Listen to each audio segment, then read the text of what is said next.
Thank you so much, and welcome everybody to this keynote lecture hosted by the Center for Global Asia at NYU Shanghai. My name is Kathy Burke from the University of Toronto, and I'll be chairing this session. So just a few introductory remarks before we begin. The lecture will last for around 45 minutes, after which we will have 30 minutes for Q&A.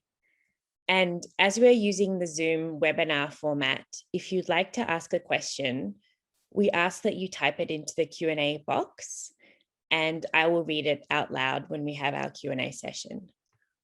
And we encourage you to place your questions in the Q&A box whenever they occur to you throughout the lecture, so there's no need to wait until afterwards. And just a reminder that this session is being recorded. So it is my great pleasure to introduce tonight's keynote speaker, Professor Krishnendu Ray. Krishnendu is a professor in the Department of Nutrition and Food Studies at New York University. He's the author of numerous monographs, including The Migrants Table and The Ethnic Restaurateur, and the co-editor of Curried Cultures, Globalization, Food, and South Asia. He was formerly a faculty member and the acting associate dean of liberal arts at the Culinary Institute of America and the president of the Association for the Study of Food and Society. Presently, he is an editorial collective member of the food studies journal, Gastronomica. I first encountered Krishnendu's work in a graduate food studies class at the University of Toronto. His book, The Migrant Restaurateur, spotlights the creative agency of migrant cooks in influencing American tastes and changes the conversation in a field traditionally dominated by Eurocentric categories of analysis and conceptualizations of taste. In his work on the Indian Ocean world, Krishnendu asks what an archive of palatal memory can tell us about patterns of connectivity across the ocean that predated Eurocentric periodizations of globalization and the category of the nation state. A leading figure in the field of food studies, diaspora, and migration, Krishnendu's latest intellectual project investigates the links between Africa and Asia. The title of his keynote address tonight is Rolling with the Rotis, Body Techniques Around the Bay of Bengal. Krishnendu, the floor is now yours. Okay, thanks a lot, Kathy. Welcome, everyone.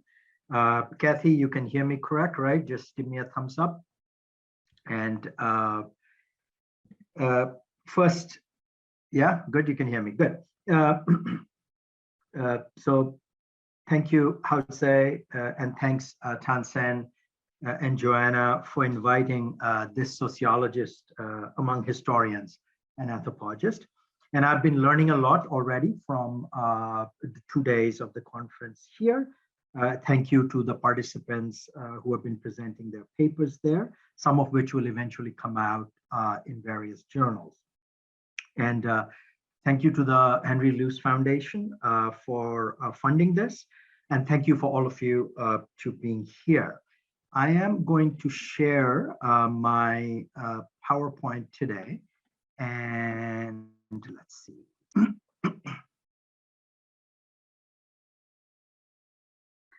Okay, so I hope you can see that. If you don't, Kathy, you're going to jump in and tell me that you can't see. So I'll start off with a kind of an epigraph of from Nietzsche, which is every habit makes our hand more witty and our wit more handy. And though I'm from New York, today I'm in Berlin, and I will be spending the next 45 minutes talking about it. So Amir, I'll start with a vignette. Amir pats the ball of dough. Let me also, set up my timer so I don't go too far. So Amir pats the ball of dough with vegetable oil and sets it aside with a dozen others at his roadside stand in a night market in Kuala Lumpur. The dough is smooth and glistening with the heat and elasticity of his energetic kneading. He's reworking what he has prepared earlier with refined wheat flour, water, eggs, margarine, salt, and a little bit of sugar. He picks one up and bangs it flat on the metal working table. Dipping his fingertips in oil, he wipes his brow of sweat with his shirt sleeve, bangs the puck of dough harder again, peeling, flipping, and turning, one continuous motion that spreads the dough further and further out, thinner with each throw onto the table. His hands dance to an unheralded choreography, with the right hand providing centrifugal force and the left tethering it in place to deliver the right geometry of forces to expand with each twist and spin. He has made thousands of these rotis at his work for a decade on the street. And in less than a minute, the roti begins to fray at one end, which he folds in, creating a long spread that he folds again, this time layered with fat and even bouncier with activated gluten. When the order comes in, he rolls it with his fingertips of the right hand and pan fries it into a fluffy layered bread, picked and deposited on a metal plate to be served with a dipping sauce ladled into a tiny bowl. It is noisy here in the making of roti canai, banging of the metal ladle by the dosa maker next to him, and the chatter of the street and the sidewalk. It smells hot, greasy, and floury. He wipes down his working surfaces with a wet cloth, the cold metal one to work the dough, and the hot one to fry the bread. So food has been central to anthropology, as we all know, and lately to the sociology of consumption, which is my field of engagement with this world. Yet cooking and cleaning are under-interrogated as sites of theorization. That inseparable duo, cooking and cleaning, is probably one of the last things people do by hand, even after they have given up on sewing, cobbling, and carpentry. Chandrahas Chaudhary, a writer who hails from Odisha, the part of a Bay of Bengal that I come from, recently wrote in the Wall Street Journal that the only thing that connects the cuisines of Indians across the 20,000 or so languages and dialects we speak might be eating with our hands. Eating with our hands without chopsticks, forks, or spoons, in fact, connects much of the Indian Ocean littoral. It is the tepid sensuousness of rice and dal, chapati and vegetables, fish and meat that connects not only Indians, but many people from the Middle East, the Swahili coast, to the eastern rim of the Bay of Bengal, touching the world of fork users and chopstick users at the two ends. So the complaint of a Bengali respondent resonates around the rim of the ocean when he says, "Hate na khele pet bhore na," which is, unless I eat with my hands, my stomach is never full. This is vignette number 2. I'm watching Wahida wield a paring knife, slicing through onions, tomatoes, and okra on her palm and fingertips, using her body weight to grate coconut while sitting on a low stool, stirring the lumpy ugali with the full torque of her hips in the village of Mikatawani, about an hour's drive from Zanzibar. As she preps, cooks, and cleans, she stands up, sits down, squats, and walks over to the wooden chokha to grab the mortar and pestle that is as tall as her, with both hands pummeling the cassava leaves with garlic and a habanero pepper. She walks to the edge of the thatched enclosure to do the dishes with sand and ash, twisting her palm around the outer and inner surfaces of the burnt aluminum vessels in a smooth wiping motion, feeling for organic materials stuck to it. She eats only after she feeds us, making golf ball size balls of the ugali paste, dipping them in a sauce of okra with smashed garlic, thinly sliced tomato and onion, 1 hot pepper, ground turmeric, and salt, delicately popping one after the other into her mouth with her fingertips. The movement of Wahida's hands Her balanced body moving expertly between workspaces echoes Kuntala's prepping, cooking, and cleaning 6,000 kilometers away in Balasore, a small town on the east coast of India. She's bent over a boti, which is what you see here, finely chopping cucumber, onions, and tomatoes for a raita to accompany a biryani. She bends down, sitting on 2 stacked tools made of coir and wood, and peels the cucumber longitudinally, splitting them into 4.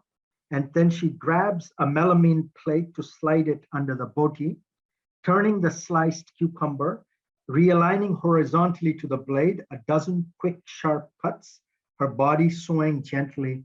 With each thrust, she produces a jade green pile of glistening cucumber cubes. You can see her thinking with her fingertips, finding the grain of the vegetables and the boti's sharp edge that sing together. Kuntala knows what Wittgenstein knew.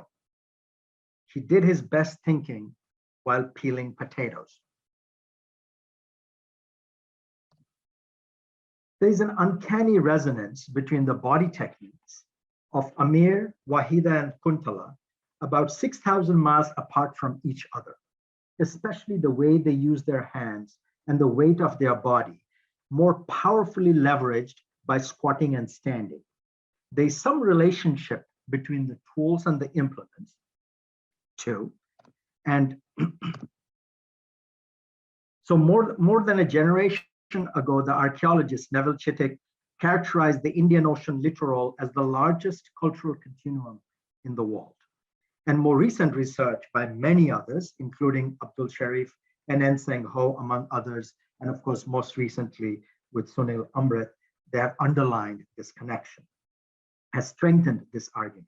So some of that connectivity shows up in everyday technologies, such as the coconut grater, the machete, and body techniques of making chapati and slicing, say, for instance, the exocarp of the coconut. And in fact, Sunil Amrit references Ahmad Rijaluddin in his memoir written in Malay, who recognized the chapatis when he crossed over from Penang to Calcutta in 1810. So there are differences too, of course, between the way the knife is used in the palm and the weight of the body against the boti, whether the machete moves towards the body or away from it in the 2 halves of the Indian Ocean world. And you see instances of it. And coconut domestication is in itself an interesting story of course, differentiated connectivities. In some parts of the Indian Ocean littoral, folks cut through the hard fibrous part of the green coconut, pulling the sharp knife towards their chest like the bow of a violin. And repeated motion and slicing contact turns the coconut seller's shirts into confetti. This is a connected and yet differentiated universe of many kinds of embodied movement, such as slicing, slashing, gripping, grasping, squeezing, pinching, kneading, pounding, and cupping. So modest everyday technologies, technical objects, such as the boti, the machete, or we will see later, the Areca nut cutter, are crucial, yet rarely get much attention because of their long anonymous history as technical tools and the intellectual property of the community of practitioners.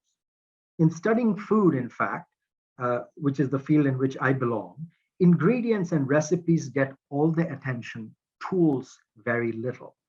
Additionally, teleological notions of progress cast these still current and very useful tools as archaic and backward, sometimes aestheticized as antiques, but rarely acknowledged as a terrific collective invention with subtle functional improvements accumulated in their material form and function over generations.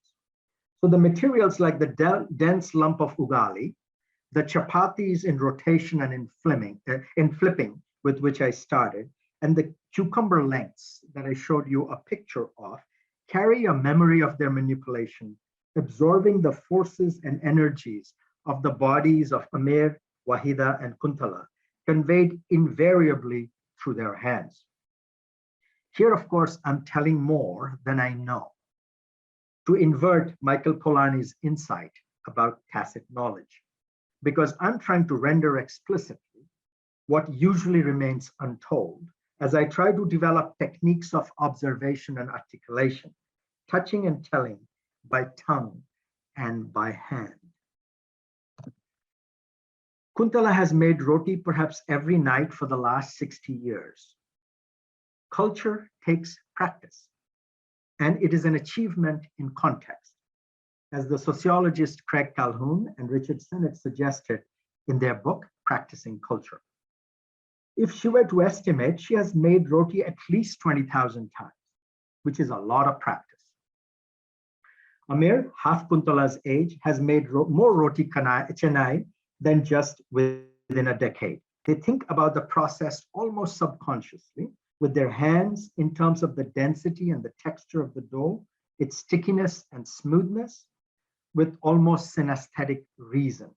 They never measure the flour or the water or the fat, and which I will point to later on, fails for a novice, for instance, like me. The roti itself is the domestic diva of breads on the subcontinent. It has the simplest of ingredients of whole wheat flour, and that is important and quite distinct from refined flour or maida, a pinch of salt with just enough water to make a dough, rolled into thin rounds of about the size of a hand, roasted, flipped on a heavy metal tawa, then puffed and blistered directly over the flame, often with a pinching motion of the fingertips. Farah Yamin says, and I quote, "I've had tongs for 8 years now, and I cannot bring myself to use them for rotis, unlike the picture here. The haptic feedback of a roti on a tawa as I press into the center to encourage even cooking is a necessary assurance," end quote. So Farah is much younger than Kuntala. So all her cooking is done standing up in newer kitchens, near where the sink and the propane gas burner are at waist level and not the floor. The workspaces are still a little too high for the standard Indian female, so some revert back to the floor to knead the dough. The way water and fire is delivered to the kitchen has changed, so has its associated body technique. So there's a lot more standing and walking rather than squatting and bending. Both my grandmothers from Balasore, for instance, cooked on wood and coal fire at the ground level, and they ate sitting on a mat on the floor, not at the table. My mother's, in fact, first durable investment was a dining table that has lasted her more than half of my life. Farah's parents, in contrast, made that transition, so she has always eaten at a dining table. So that is a function, of course, of class and urban living. And you can clearly see as you move from country to city, from small town to big city, the transition from a squatting civilization to a sitting and a lot more standing one. So the domestic style of subcontinental roti with no fat added, the kind Kuntala makes, the kind you can see now, dries quickly and is typically consumed right away, often served by women to men. The task of making roti is marked as female for everyday domestic consumption and often lodged at the height of Indic hierarchy of pure food. Of course, men make it in the marketplace and at home when there are no women around. I, in fact, personally, for instance, did not risk making rotis until I started writing this piece, although I have cooked routinely for the last 30 years of my life. It must be a peculiar residue of an infrastructure of some form of South Asian masculinity. When these rotis travel around the Indian Ocean littoral, they tend to be made with refined flour to increase shelf life because the fat in the whole wheat flour goes rancid. But fat is added later in the process to make the dough more pliable and durable in the marketplace.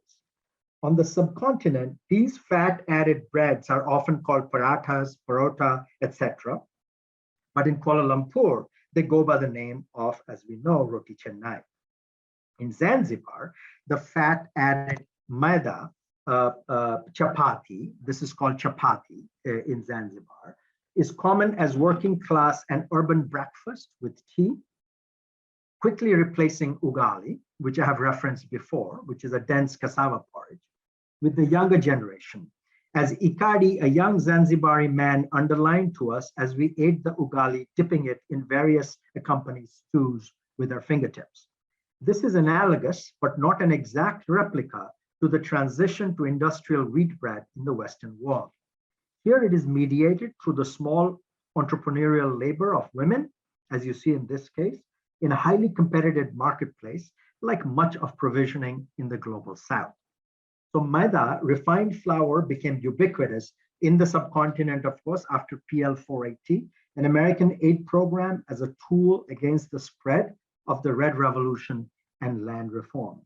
So breads are mostly made from common wheat, often called bread wheat, which are most widely grown and distributed species today, and of course under crisis right now because of the war, because of Russia and Ukraine are some of the biggest suppliers of that wheat to the rest of the world. And we are already witnessing massive increases in price and probably will see more of it. So that is the latest layer, this bread wheat of material practice built over sedimentation, of course, of rice and rice flour pancakes and dosais that some of us know in Tamil and in Kuala Lumpur. Remember, the guy next to Amir was making dosa, which at one point of time replaced millets a millennium earlier in the agrarian heartlands all around the Bay of Bengal, as much has been written about it. Although increasingly made from same stuff, breads like rotis are quite different culinarily from the raised breads of the West. Amongst the scores of breads that Ormus Kama, the rock star musician, if some of you recall Salman Rushdie's Ground Beneath Her Feet, immortalizes, I quote, "There was leavened bread in Bombay, but it was a sorry fare, dry, crumbling, tasteless, unleavened breads, paler, unluckier relation. It wasn't real," real and real within quotation marks. Real bread, of course, was a chapati or a fulka served piping hot, the tandoori naan and its frontier variant, the Peshawari naan, and for luxury, the reshmi roti, the shrimal, the paratha, etc., etc., etc. Compared to these aristocrats, the leavened white loaves of Ormus's childhood seem to merit the description, the undeserving poor, end quote. So we have exciting new theorizations on eating as a critique of unentangled thinking and doing, such as by the anthropologist Anne-Marie Moll in Eating in Theory, one of the books you see here. Theorizing life as an eating subject allows insight into our dependence on other animals, plants, and the microbiome in our gut, as posthumanism is increasingly coming to recognize. It undermines human exceptionalism and grounds the subject.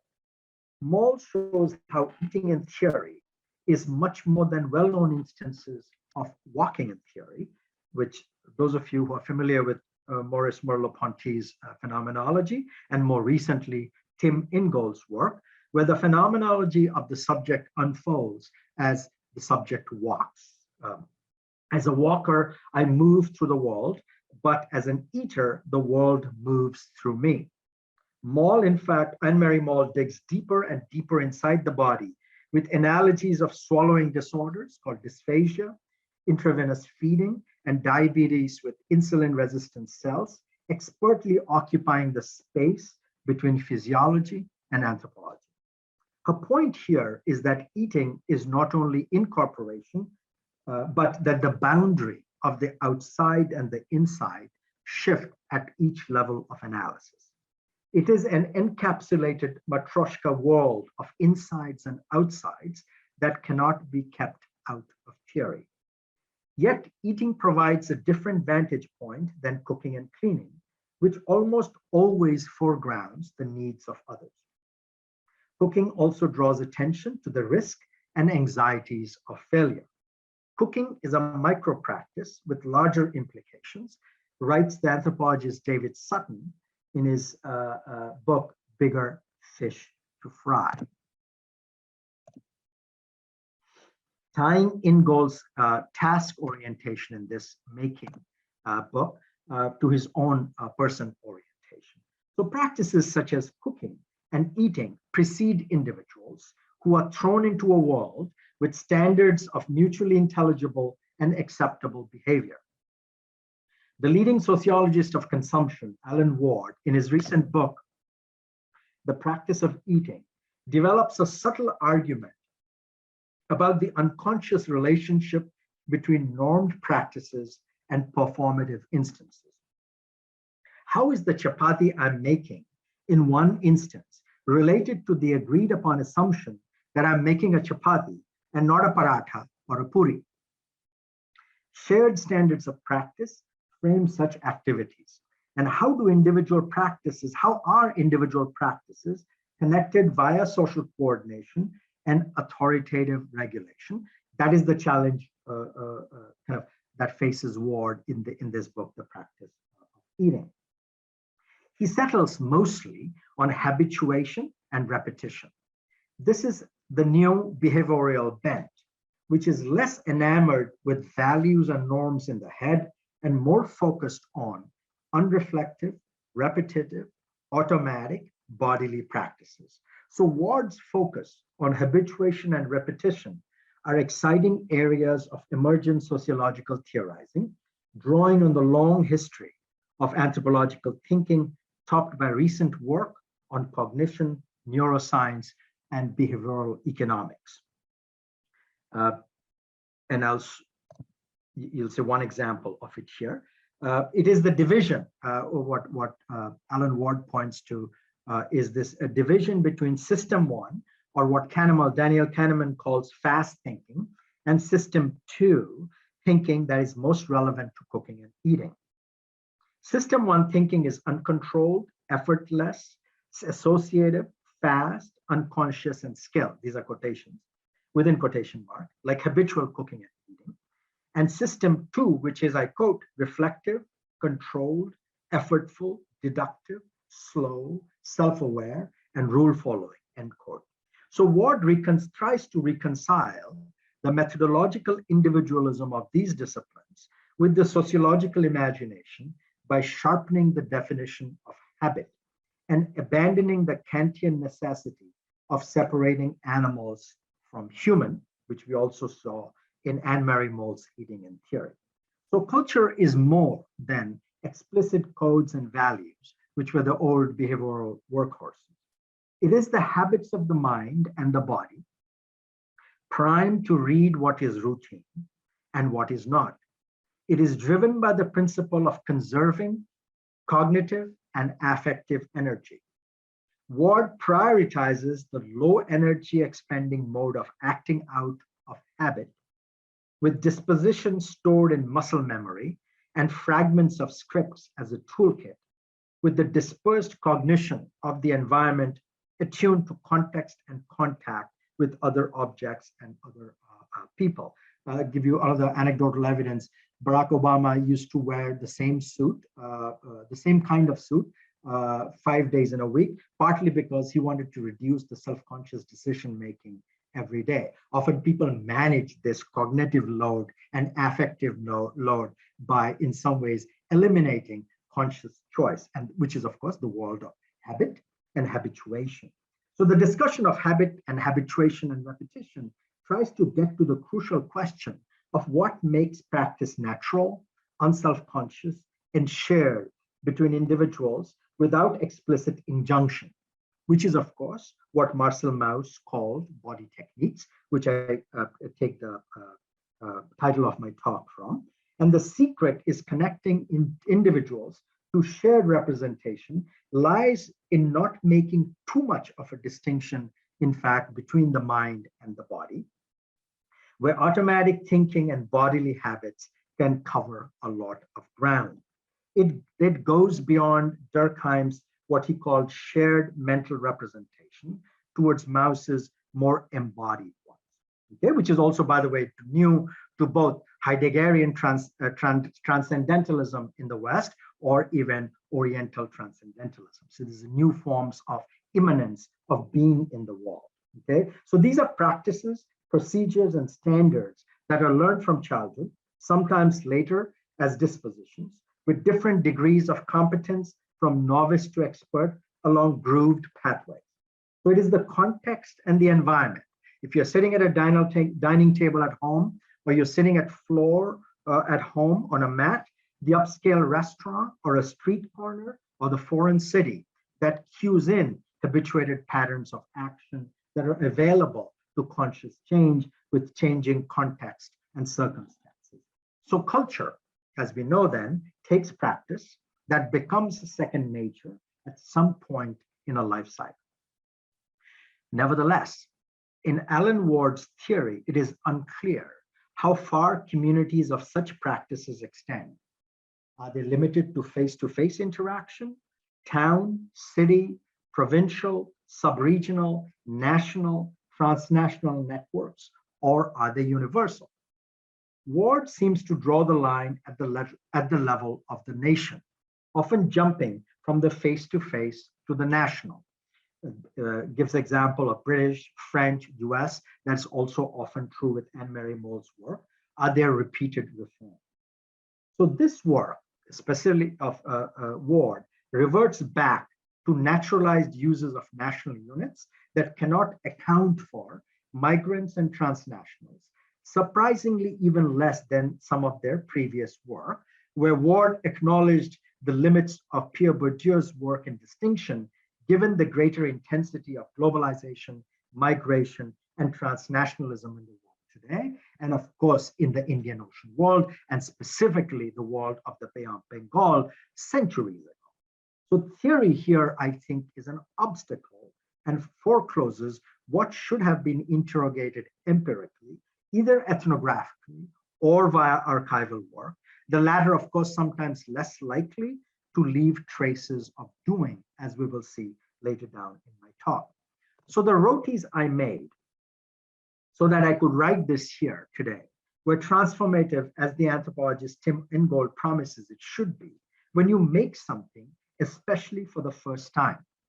The rotis could have been better in shape and texture and taste, but they were better than I thought they would be, and they were more forgiving than I had anticipated. I had planned on making 4 rotis, but the dough was so sticky because I had added too much hot water too quickly that much was stuck to my fingers and the bowl, so I ended up with 3 rotis. One caught fire, and it did make a mess of my kitchen.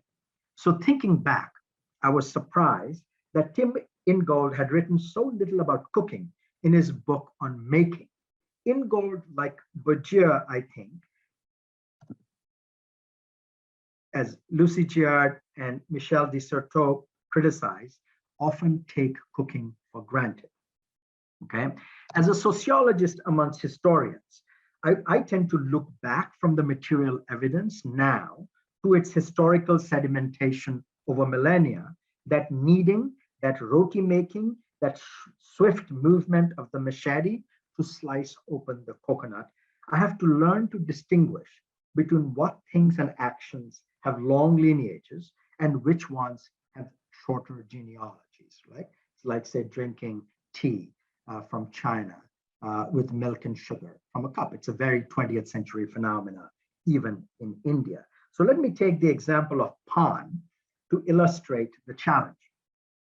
If we take a closer look at the rim of the Bay of Bengal, okay, an intriguing quid of betel leaf and areca nut stands out as something very old and yet recent, something very specific that connects the Bay of Bengal littoral. It underlines the otherwise obfuscated link between East and South Asia, which echoes the pathways of dispersal of coconut, sago palm, certain yams, and even green chilies, because green chilies, in fact, in India come from the East because of the Spanish connection to Manila. So this is when the Bay of Bengal was at the heart of global history, to use Sunil Amrit's characterization. And much of these flows and counterflows predate Western interventions. These are extra-colonial links hidden in plain view as ubiquitous as everyday practices. Pan chewing is rampant in India, as rampant in tea and whiskey drinking.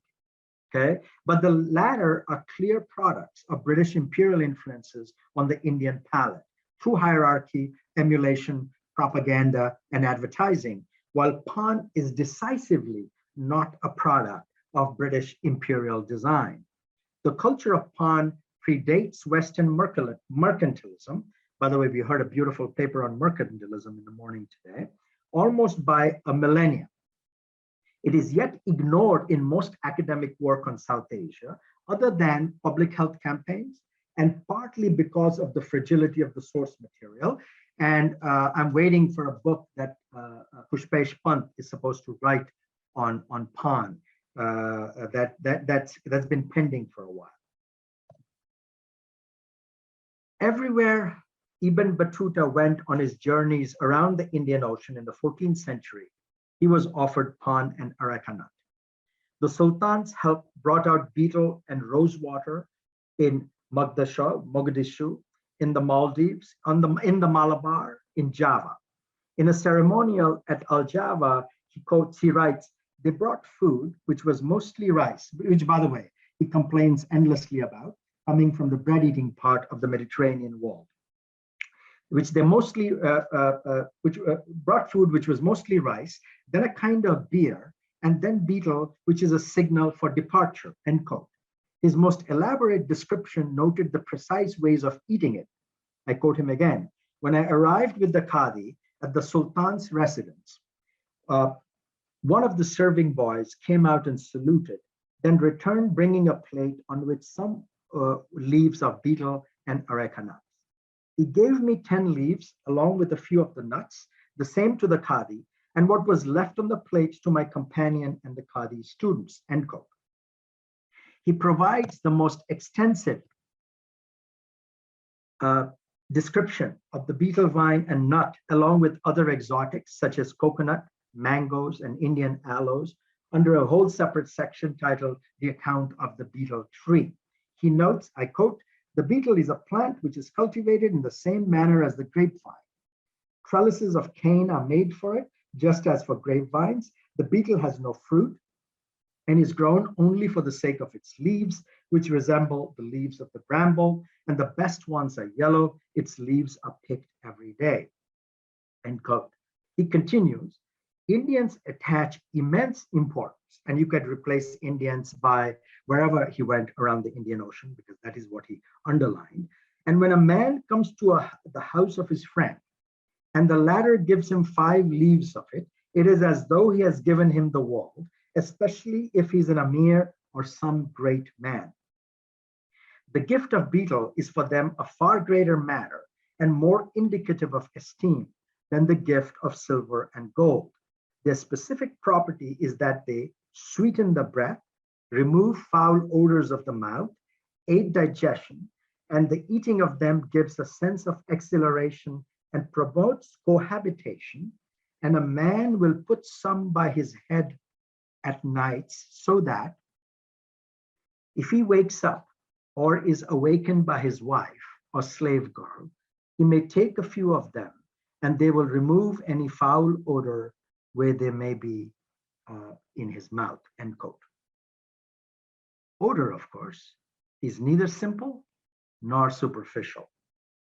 Drawing on the pioneering work of P.K. Gode in Sandalwood and Carrion, Smell in Indian Religion and Culture, James McHugh notes that there was often an agreement, even in spite of disagreement between Jainism, Buddhism, and Hinduism, there was agreement that an odor could only be good or bad, rarely neutral.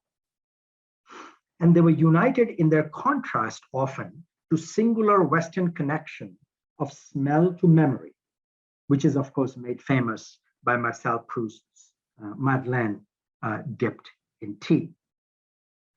So fragrance in South Asian narrative also unites the smeller with the odorous other.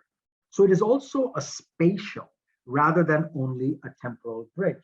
The primary social function of the sweet smell of pan and other aromatics is to connect the host to the guest and obligate them to each other. In ways, it is the opposite of depth ontology, where our beings are supposed to reside in the depths of our soul or selfhoods. I mean, by the way, which is common both in Christianity or even Western Romanticism. The idea that the real person resides deep inside in the soul, which is central to one of the myths of Western modernity. In this case, in fact, personhood is seen as residing on the surface of clothes and aromas and manners. We see a lot of the common argument about it, ranging from China, Southeast Asia, to South Asia. So perfumes and aromatics, in fact, make one substantively different.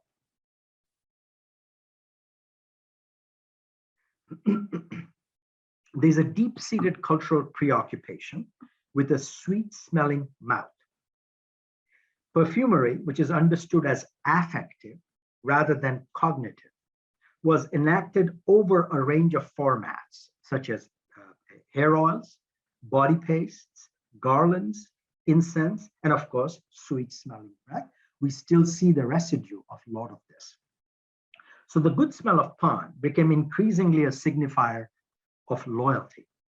To feed someone a pan with its bundled aromatics, fingers almost touching the other's lips, is to morally enforce his allegiance.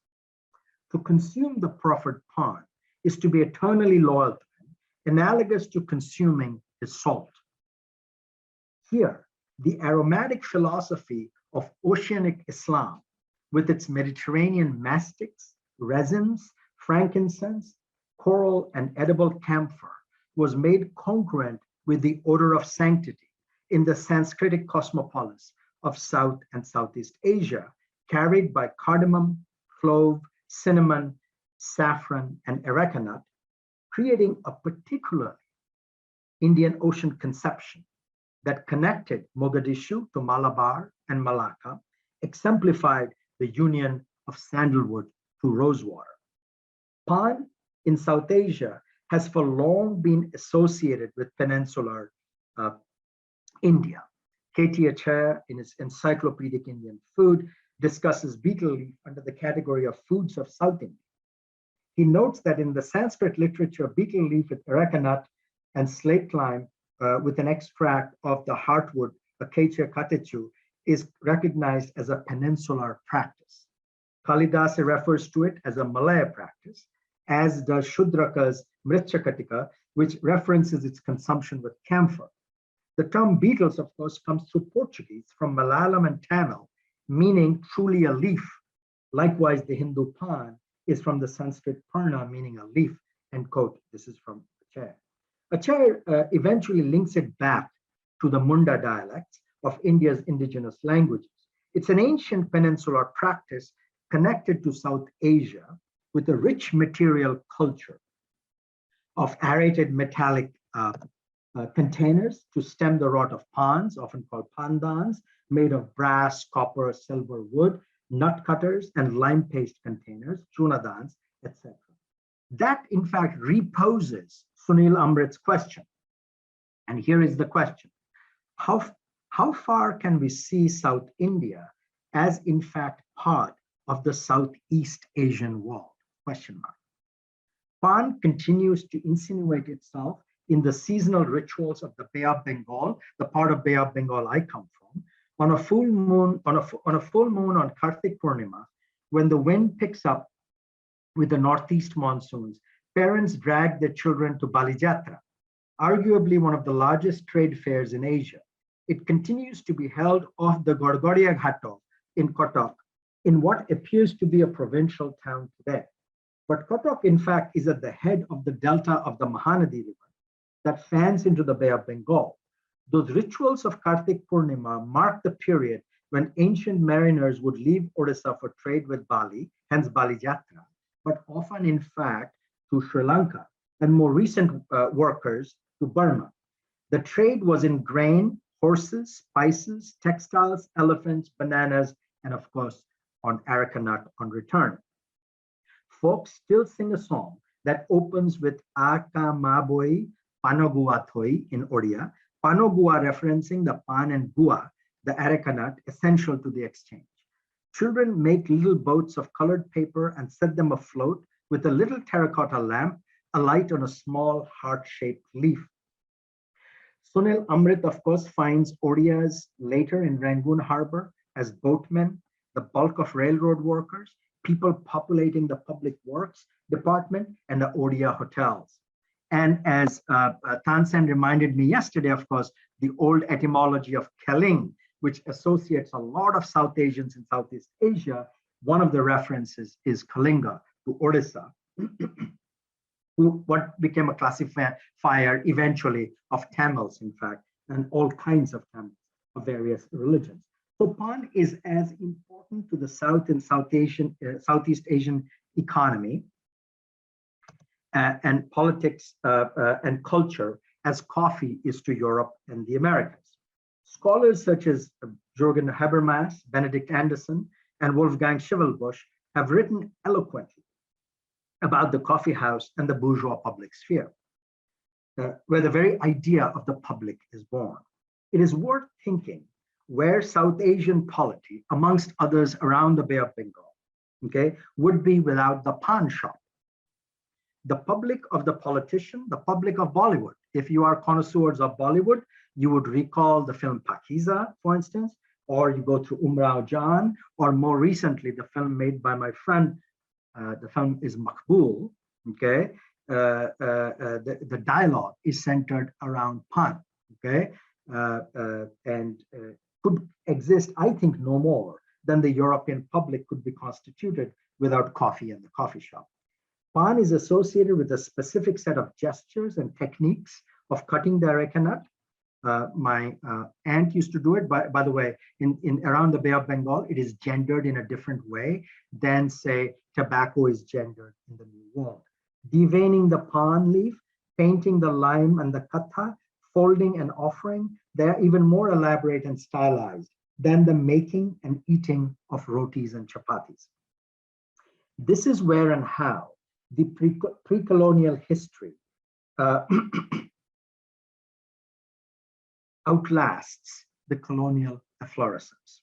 So there is work to be done on pan and pan's connection to the Bay of Bengal publics, the production of gender and sexuality in the region, and the place of extra-colonial transactions in trade and taste between peninsular India and Southeast Asia. And pan, in fact, awaits its historians of delving into its fragile, biodegradable, hence elusive textual traces. And we have, in fact, a good model in Elizabeth Lambourne's exquisite recovery of the faint vestiges of everyday life from two tattered grocery lists from the Cairo Geniza. Excuse me, sorry, I'm going to finish in a minute or two. Elizabeth Lambourne's work on the Cairo Geniza in Abraham's luggage, where sources in Greek, Latin, Judeo-Arabic, and Arabic allow us a depth of stratified information prior to the arrival of the Europeans about around the rim of the Arabian Sea that is not yet comparable around the Bay of Bengal from the point of view of a sociologist dependent on the work of historians. That is slowly rebalancing with attention to material culture, especially shipwrecks, and of course, architecture, which are more durable, and then of course, sources in Chinese and Tamil and European languages that many of the researchers here are working on, like Kathy, and of course, Tansen. So, to close, pan chewing is not just a habit, as we have seen, as we have been reckoning with practice theory earlier from Pierre Bourdieu to Alan Ward, but is also condemned as bad and an outdated habit, as something disgusting because of expectoration, and of course, something that produces illness because of oral cancer. There were, for instance, massive public health and hygiene campaigns in London and in Beijing during the Olympics, which produced a surfeit of paperwork that is waiting for historians to study. Both those aspects, disgusting, and outdated, okay, make them really good to study because they underline the specificity of a historical moment, just as smoking and cut chewing will do looking back at it. So their badness is a product of the convergence of outstripped worlds, forms of outdated medical knowledge, aesthetic value, and style. Alkaloid addiction brings attention to the intersection of the social and the physiological that is just emerging in anthropology and sociology today. Nothing denaturalizes a habit as an outdated style, and infrastructural assemblages such as a moti or a pan or a handmade roti. And nothing, of course, also historicizes it more. So Barbara Watson-Adair posed the problem accurately in her 2006 presidential address to the Association for Asian Studies. I quote her here, presenting an interconnected Asia that is not subservient to the boundaries of area studies and modern nations, and yet, and this is the challenge, and yet does not descend to the simplistic and the overly general is a formidable challenge. So let me stop there. Thank you for listening to me. I'm going to stop sharing this.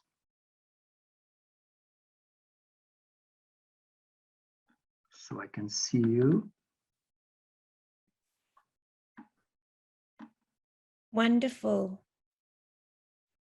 Thank you so much, Krishnendu, for such a theoretically rich and at the same time incredibly evocative presentation.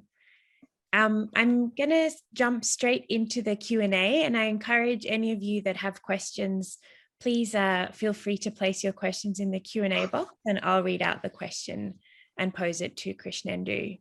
So the first question we have is from Michael Hard, who says, I'm intrigued by your theoretical framework, but wonder how you'd analyze the increasing use of machines employed to do repetitive work and recipes representing formalized rather than habitual knowledge. Excellent question, Michael. I don't want to be easy sentimentalist that foodies are often blamed for, which is a good skepticism. Like people like, say, Rachel have written in the Food and Empire book, and she has written in her article on the love for modern cuisine, canned food and industrialization. So twofold. The point here is not to be just sentimental about, by the way, about a form of labor that is heavily gendered and burdensome and classed and burdensome. So there's going to be industrialization, and the roti making you're beginning to see, especially in the affluent diaspora, increasingly the making of rotis by chapati making machines, which is interesting and important. It does not, but I think it does not take away all the skills of the hand and the tactility of it, as I recognized as I was started making these chapatis. So even new machines, I'll give you an example out of it. Like I've been talking to my mother on the phone, and she has been having great difficulty in transitioning to a touch-tone phone from a phone that you had to press the numbers, and then the phone, of course, the rotary dial. Some of you who are too young probably don't even remember that. What I found absolutely interesting was it was so difficult for her to dial and receive the call by touch on a touch screen, which was very different from pressing.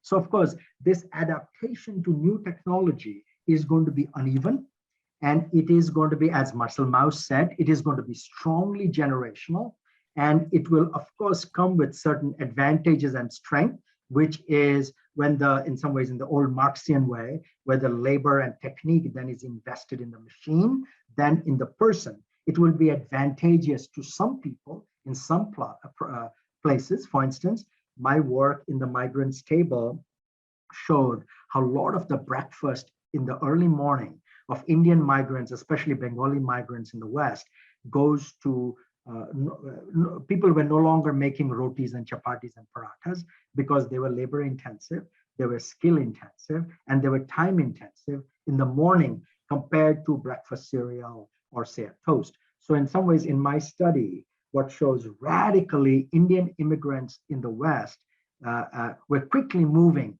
to these industrialized products, partly because of the demands of roti making, chapati making, on the lives and skills and times of women on one side of it.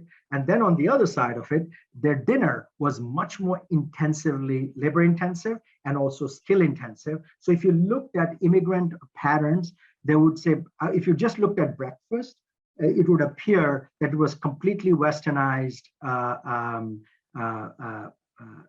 adaptation of westernized diets. And you looked at dinner, it was the most conservative. Bengalis in Chicago were eating more Bengali food than Bengalis in Kolkata. Okay, so there's, of course, this is Mary Douglas's old point, which is that to look at what people are doing, you have to look at the whole cycle, the daily cycle, the seasonal cycle, the annual cycle. And in some domains, to come back to your question, Michael, in some domains, faster adaptation of technology, in other domains, refusal of adaptation of technology because of its some relationship to cultural value and virtue. Some of it could be progressive, some of it could be retrogressive by gender, by class, by caste. And the last thing I'll say, Michael, my argument, my hypothesis is Indian food is going to look radically different in the next 20 years when Indians finally lose access to servant labor. That has happened before in the Americas because of the cost of labor. And that is slowly happening. It's not going to happen as fast in places like India. It has happened in China already. It is going to happen in India. That Indian cuisine is going to look a lot different than what it looks today, which is largely an unacknowledged source of labor, and especially hand labor with hand technologies like coconut grating, like the metate, an analog you saw in the picture of grinding spices. Even my mother, who's kind of a lower middle class, my father was a salesman, my mom was a stay-at-home mom, she could afford a maid servant to come in for 2 hours, who would grind these spices by hand. And of course, my mom was cooking.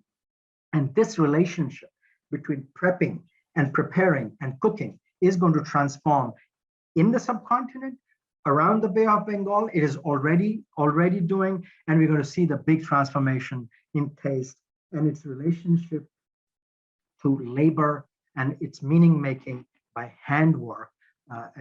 We'll see a radical transformation. Wonderful. Thank you so much, Krishnendu. While we're waiting on others to put additional questions into the Q&A, I might take the chair's prerogative to ask you a bit more about your experience of yourself making roti. So you've talked about these gendered practices of making roti and making the betel nut. In the geographies where I work in the Malay language, it's referred to as Siri and Penang.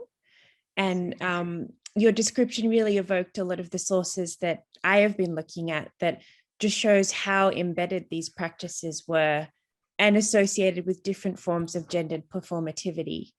So in sort of this practice where you were sort of thinking and doing and making the roti, I'm really curious to know what your reflections are in terms of your gendered position in the home. And you've talked a lot about body posture.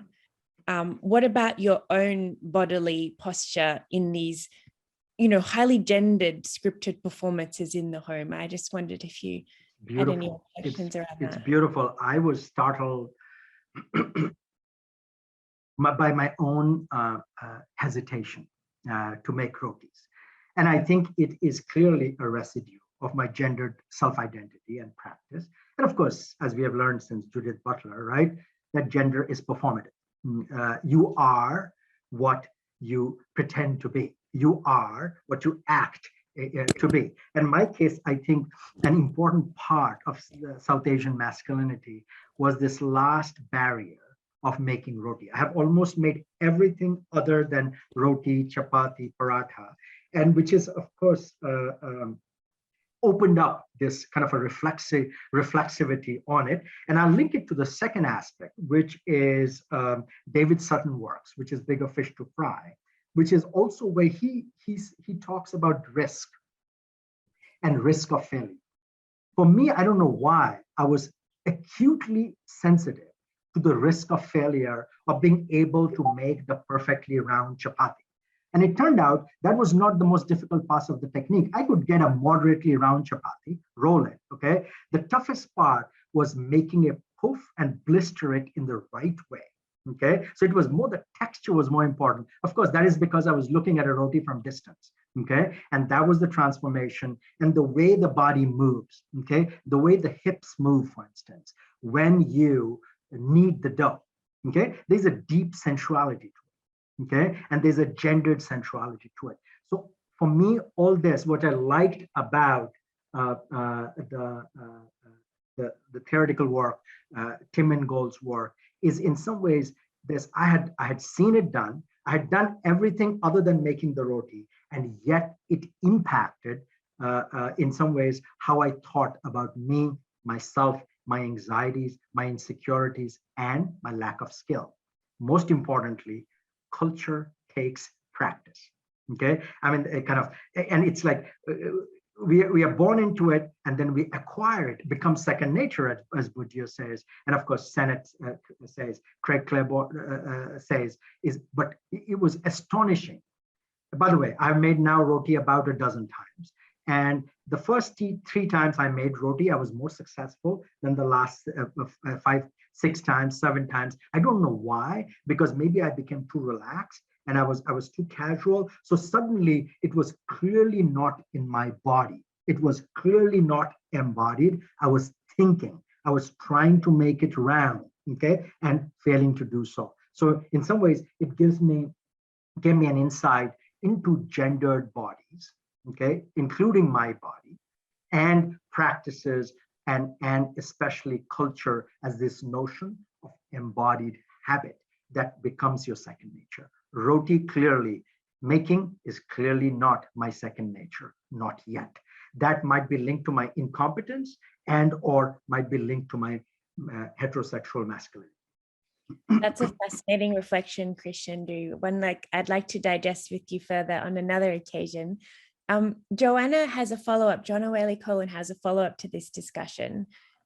She asks if certain foods are associated with certain genders. So women make roti. Are those foods classified differently in the hierarchy of foods? Thanks, Joanna, for the question. And then we'll go back to Kobe. Kobe had a question too. Joanna, yes. And very clearly, it's and the Indic structure, it'll be different in different parts of the world, which may be national, which may be regional. It's probably much more regional. I, in fact, associate most food cultures to watersheds and in fact, dialects. My argument is wherever there's a dialect, there's a cuisine. And that makes at least 20,000 cuisines in India, if not more. And the boundaries of those cuisine, there are different kinds of hierarchies. And so, Joanna, to respond to the question, in the Indic conception, like for instance, R.S. Ravindra Khare has written about it amongst the Kanya Kubja Brahmins, and of course, Dumont built his whole structure of hierarchy around it. The idea that fat-added foods, rice and wheat flour cooked in fat are exchangeable in the marketplace. They can be both higher market value, but lower in terms of virtue, okay, lower domestic value. So rotis, dry rotis, a connoisseur will say, homemade dry roti, if it is soft and pliable, is the standard taste of the connoisseur at home. So the connoisseur at home, the hierarchy will be these foods that are often that R.S. Khare calls kacha food, like rice, like roti, that is not cooked with the intermediation of fat. Okay, so they are highly valued, but contained in the household. Okay, then there are other things in the marketplace that get higher value. You can start with rotis, parathas with fat added to it, partly because it needs less skill, and more importantly, it is more durable by time. Or you can have other things like McDonald's or Coca-Cola, for instance, where Western commodities are valued highly at high prestige. So what I'm pointing to, Joanna, is it's almost two matrices of value. One is the value of fashion, globalization, westernization. Other is the fashion of tradition. Both are contingent practices, and sometimes they conflict the hierarchies. Sometimes they are congruent in hierarchies, especially in the patriarchal systems. Female labor-intensive foods are often higher in value and virtue than market-oriented food. So often you will see people repeatedly saying, the food can never be as good as home-cooked meal. And what they often mean is home-cooked meal by women and servants, which is usually erased. That's why, coming back to that question, I think we'll see the most radical transformation in cooking around the Bay of Bengal over the next 20 years because of the transformation of gender relations and class relations. We have two more questions. The first is a fascinating one from Kobe Song Nichols. He asks, I was wondering if you could talk more about the food items themselves may have shaped the hands and wits of folks around the Indian Ocean. For example, are the coconuts different or changing themselves among these different locations? Could you elaborate more on how more than human actors might be acting here? Absolutely. And I think, Kobe, I'll have to kind of, think about it more and even do more intensive work around the Bay of Bengal. That was my plan through this whole sabbatical, but that's been stymied by the pandemic. But I've been noticing, of course, in this case, the varietal of coconuts, okay? And they are changing radically. We are beginning to see, of course, a lot more hybrid and shorter coconut plants, by the way, so that they can be harvested more easily. And so people are forgetting, and people will forget eventually how to climb those coconut palms, because we no longer will need people to climb those tall coconut palms that are becoming less and less visible in the plantations because of hybridization. And you see dwarfing that is common to, in fact, agricultural technology all across the Green Revolution and the post-Green Revolution. The other thing I would say very clearly, you see transformation on wit and language and conversation around wheat and what kind of wheat flour, okay? And how it is, the kind of wheat flour we see is one kind of wheat flour globally today, mostly produced by the Green Revolution, Western hybrid wheat flours that give you a very fine, refined maida. But for instance, again, connoisseurs will talk about how this is a loss of both the techniques of making and the techniques of eating and consuming and appreciating. I mean, think about it, Kobe, I would say food is very subjective until you talk about it. So there's a two form of orality in food. What goes in is subjective, but what comes out is what is intersubjective. So a lot of the conversations, the example of Ikari, for instance, in Zanzibar for me, he said, my parents eat ugali all the time, okay? I'm bored by ugali. I don't eat ugali. For him, as a young urban male, identifying with chapati made out of these imported flours is a part of being a modern subject that is embedded on his palate. And the way he talks about it, he says, ugali is they're too habituated to it and too repetitive. So I posed the question back. I said, okay, ugali, you find it too repetitive. Do you get bored with coconut? I said, I ate all these food in Zanzibar. Almost everything has coconut in it. So he laughed on my face. He says, ha, no one gets bored with coconut. Who gets bored with coconut? You only get bored with ugali, and you trans. So here is a particular kind of an urban young male subject, okay, who is talking about taste. and talking about taste and its relationship to, of course, Kobe, these other things, which is the materiality of the object that changes with the nature of the coconut and the nature of the wheat flour that is transforming both our taste and our talk about it, and the limitations and the efflorescence of both. I'll give you a fuller answer after 2 more years of fieldwork, Kobe. That's wonderful, Krishnendu. We look forward to it. So we have, in fact, 3 more questioners. So I'm just a bit aware of the time here. I'll start with Kelvin's very interesting set of 2 questions. I'll read them out for the benefit of the audience, Krishnendu, and you respond as you wish. Kelvin asks, I would love to hear you speak more about the different theoretical approaches you've brought up, from phenomenology, Merleau-Ponty, embodiment, Ingold, to performativity, Butler, and how they may enable a rethinking of the category of labor. And his second question is, as someone who grew up in Penang, the island of betel nuts, with an intimate familiarity with different rotis, I would love to invite you to speak more about the politics of nomenclature. What is or is not indexed in the territorialization of foods with place? Malabar pepper, cinnamon from Ceylon, for example, for the errant way, or the errant ways in which foods get named differently. For example, Roti Canai in Malaysia, Roti Prata in Singapore, and Chapati in Zanzibar. Beautiful questions, Kelvin. My first one, I'll take your second question first, which is, of course, what the larger argument is, in fact, my larger argument is food is not linked to landed territory. Okay, so in some ways, if you have listened to me, you have heard it.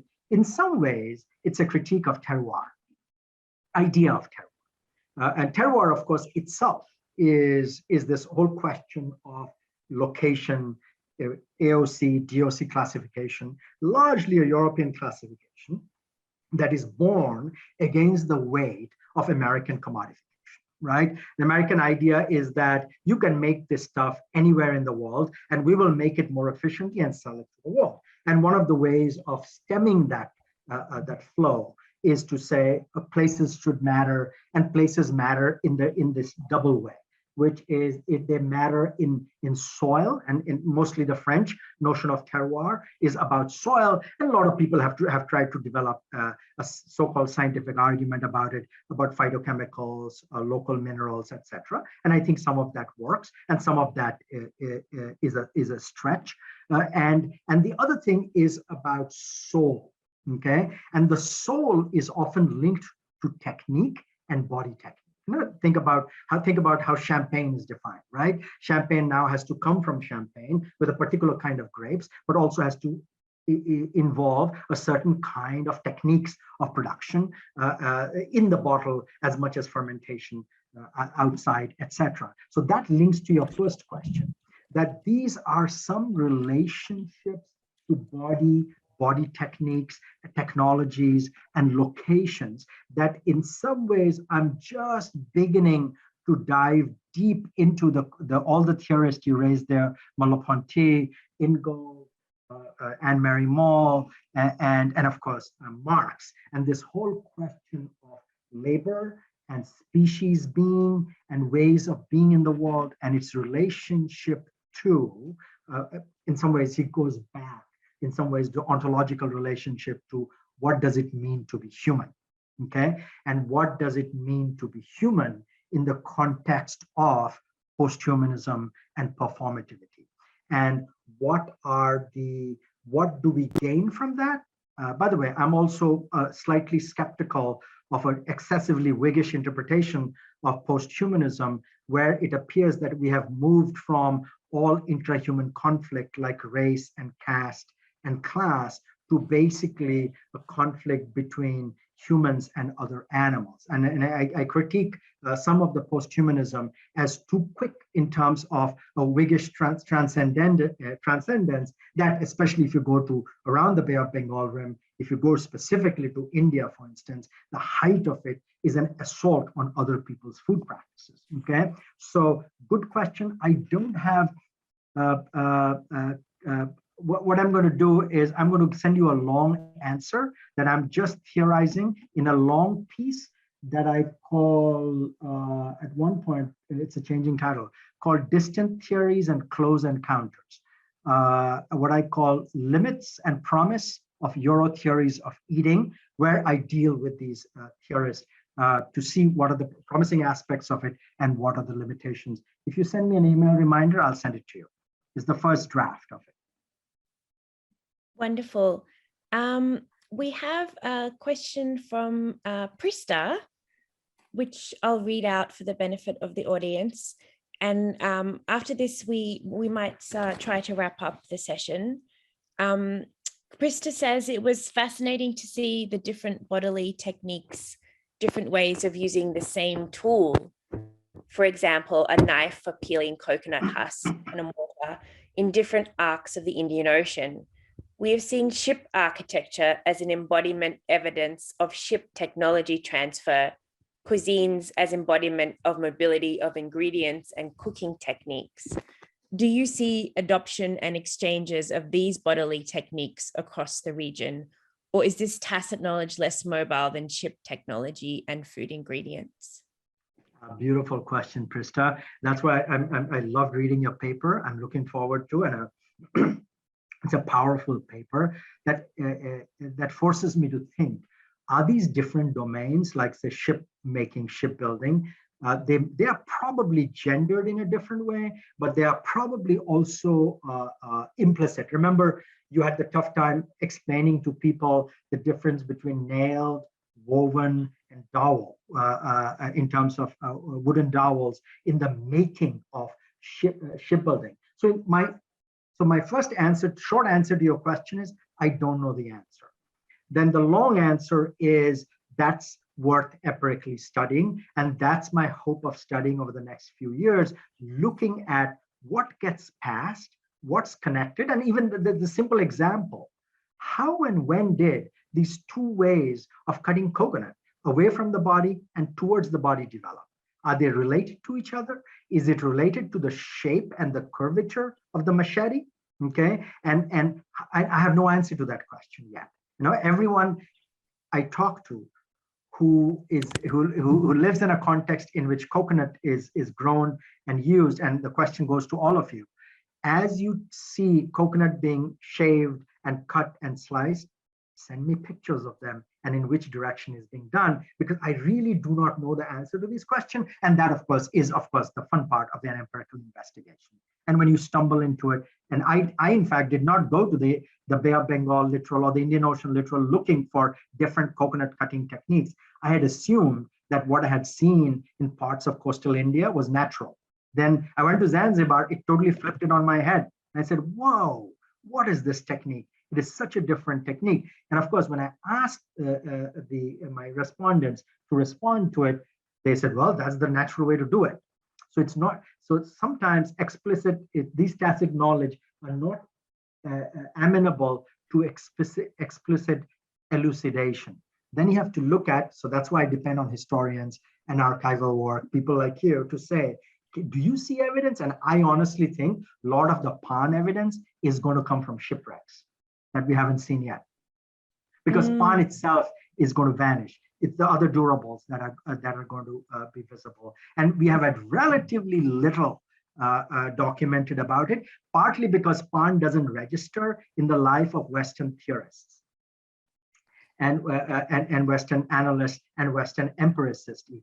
So they're much more interested in questions of wine, in questions of grain, but in some ways, I have a feeling that is a space and a sphere open to archaeologists, of course, and historians, and then, of course, ethnographic work that I have to do in terms of observation and participant observation.